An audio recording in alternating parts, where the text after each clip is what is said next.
And thank you all for being here. I'm going to just jump right in because you guys didn't come here to hear me talk. Shmuley, is there an afterlife? We all believe in an afterlife.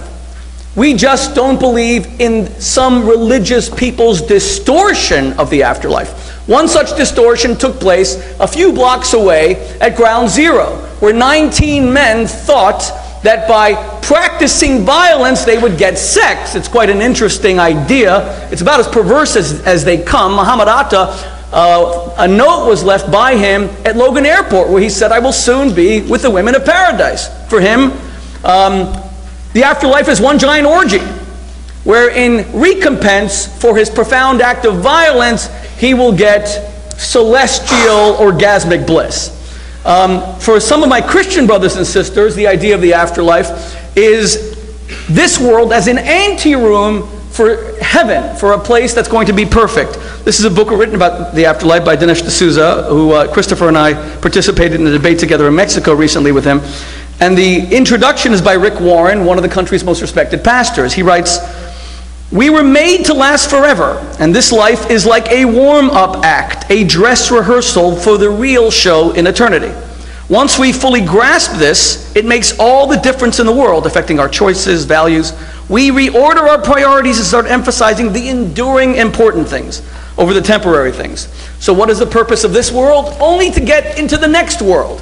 Hence, religion has come under some very serious and accurate criticism that this world is belittled by faith, that what you do here is nothing but a means to an end, that Jesus is the road to salvation, that we try to garner enough virtue in this world and in this life so that we reach a critical mass, and that critical mass allows you to have the pearly gates of heaven open for you. And if you don't reach that critical mass, well, my friend, like an Oompa Loompa and Charlie and the Chocolate Factory, you get sent straight to the netherworld, but it's not made of chocolate. It is a big, giant barbecue. And you are going to be put on a spit, and you are going to roast forever and ever. Unfortunately, if you're Jewish and you don't believe in Jesus, even if you lived a virtuous life, at times, some of my Christian brothers and sisters would say, if I lived righteously, gave charity, honored my wife, and inspired my children, I am still going to that barbecue. This is the reason why, more than any other belief, the afterlife has undermined religion. St. Peter's Cathedral, where I had the great honor of meeting the Pope 4 months ago, was built with a belief in indulgences, that you could actually buy your way into the afterlife. Some say we have to have an afterlife, because otherwise, how do we explain all the evil in the world? If there's no afterlife, you mean Hitler can gas 1 million children. He can turn 5 million Jews and 90% of the world's Roma gypsy population into lampshades, ash, and soap, and he can just put a bullet through his brain and he can escape. Saddam Hussein can just go into a noose. Isn't he roasting somewhere? Come on, my friends. This is also an infantile idea. Do you really believe that no matter what they did to Hitler in some hellish afterlife, if he foundered in purgatory for all eternity, if they put needles into him, if they dismembered him, if they disemboweled him and drew and quartered him, that this would somehow make up for what he did to 12 million innocent non-combatants? Absurd to think that, well, at least he's getting his just reward. That's why, although Judaism absolutely affirms a belief in the afterlife, because we believe that there is mind and matter, that there is a conscience, there is a me, call it a soul, an individual will, which is not only conditioned to exist in the temporal confines of the body, but can actually transcend it. In other words, we are an idea and not just a living organism. And we believe that that idea can, of course, survive death.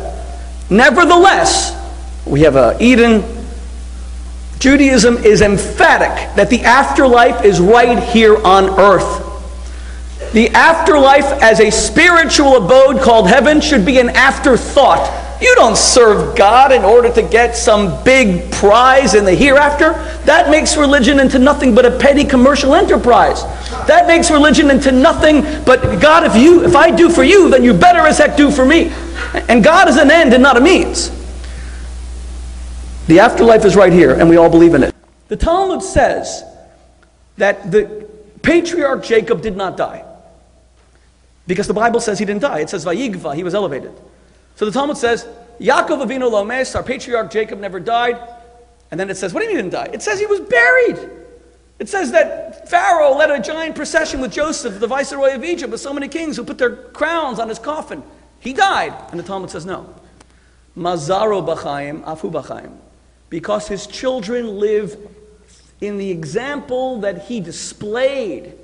He has an afterlife through them. I see that with Christopher. I see it with Martin Luther King. I'm a white Jew.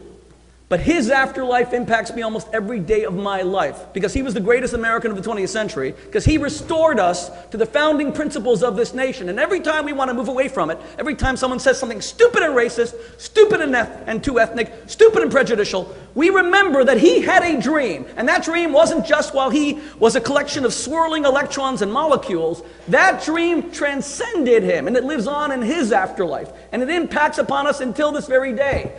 I am not interested in heaven, and I couldn't give a damn about hell.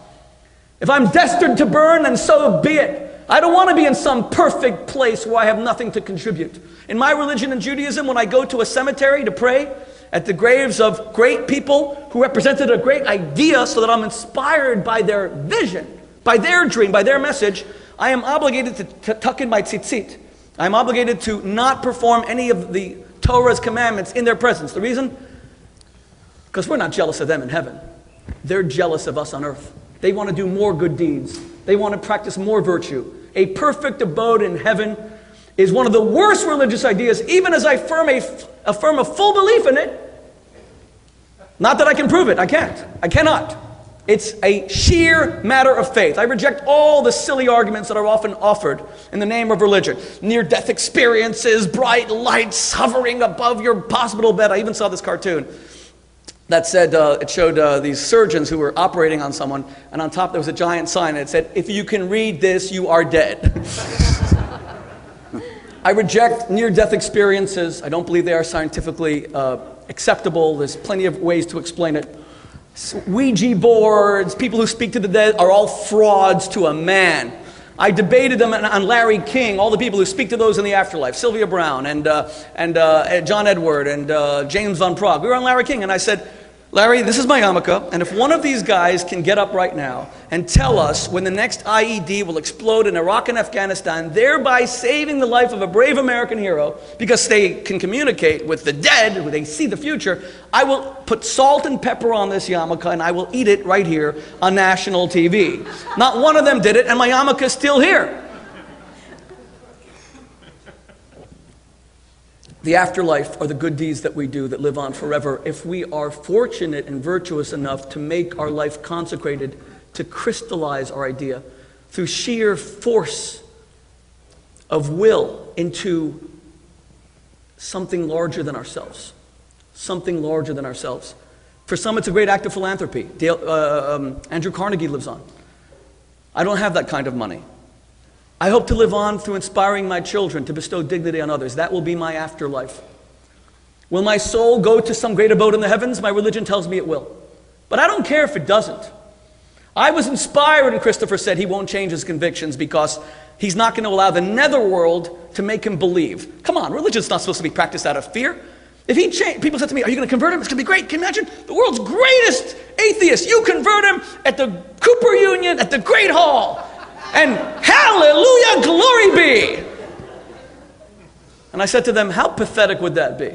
To discover that a man I've admired and seen as such a formidable opponent was all along a fake and a coward, who as soon as death stared him in the face, he decided, well, come on. Like the famous story with Machiavelli. Machiavelli was on his deathbed. This apocryphal story, they say it's true. But the priest says to him, do you renounce Satan and all his works? And Machiavelli ignores him. Do you renounce Satan and all his works? These are your last moments. Machiavelli opens one eye, turns to the priest, and he says, Father, at this stage of my life, it is not wise to make enemies. Our afterlife, atheist, religious person, agnostic can all agree, is making our life larger than ourselves. To that extent, some of us won't have one, because America has become so narcissistic, so self-centered. Facebook, all of this allows us to tell our friends what we ate for breakfast cereal. But those of us who understand it's not about us, it is something larger than us, and that's something that everybody with faith or lack thereof agrees, that it's not about us, then you will have an incredible afterlife. It might be on a global scale, and it might not be. You might be a hero to thousands, you might be a hero only to your own children. But that's how we live on, by living for a cause larger than ourselves, to which we dedicate ourselves, and which survives us. If we embraced this idea of an afterlife, it wouldn't have to be an afterthought, and it would actually inspire people to see that religion is not born out of weakness, and religion is not born out of a hope that we have some sort of immortality because we can't face death, but religion is born out of a genuine desire to make our lives into a blessing for others. Thank you. Thank you.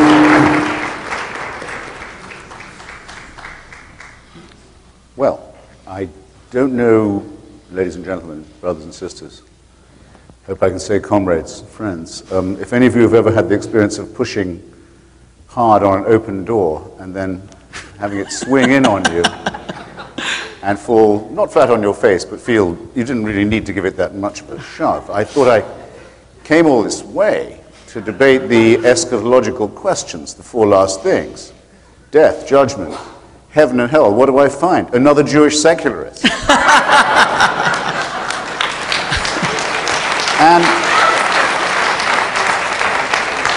And another Jewish secularist in the incredibly target-rich environment of Cooper Union on the Lower East Side of New York.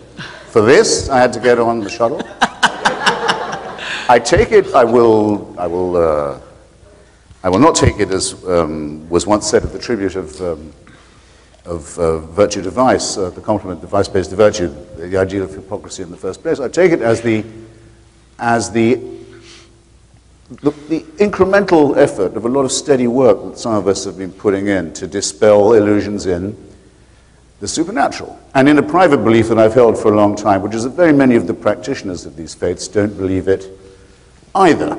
And perhaps that might be the first consolation that we take away from this evening's discussion. My own task having been so much lightened, even though I retain the tiny suspicion, and I hope it's an ignoble one, that Rabbi Shmuley might possibly be going easy on me. And that would be a great cause of resentment. If I thought for a second that that was true, it's already bad enough that I'm the fifth person appearing on this stage, and you may have noticed the steady decline in the standard of pulchritude that went on after number 3 had left the stage. So I'm left to restate what I still want to say, and have to begin with a disagreement. The idea that a person who martyrs himself and kills others in the cause of the faith will be rewarded in paradise is not a delusion of Mohammedata's. I wish it was. It would be very nice if we could say that that was the case. It is rather a belief firmly rooted in the holy book of the Muslim faith, the Quran. It is believed by an enormous number of people. It may not be disbelieved that someone who martyrs himself for the faith will be so rewarded.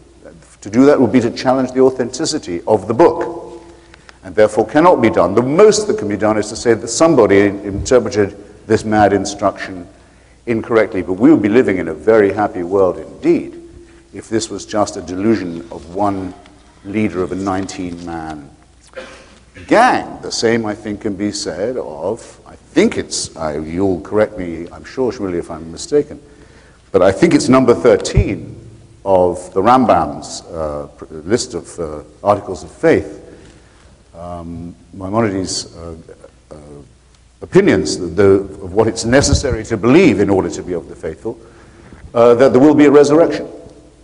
It comes just after, I think, the belief that the Messiah will come. Though, because it's Maimonides, because it's the Rambam, he does say, though he may tarry, you may not doubt that he will come, nor may you doubt that you're due another life. Now, I'm sorry.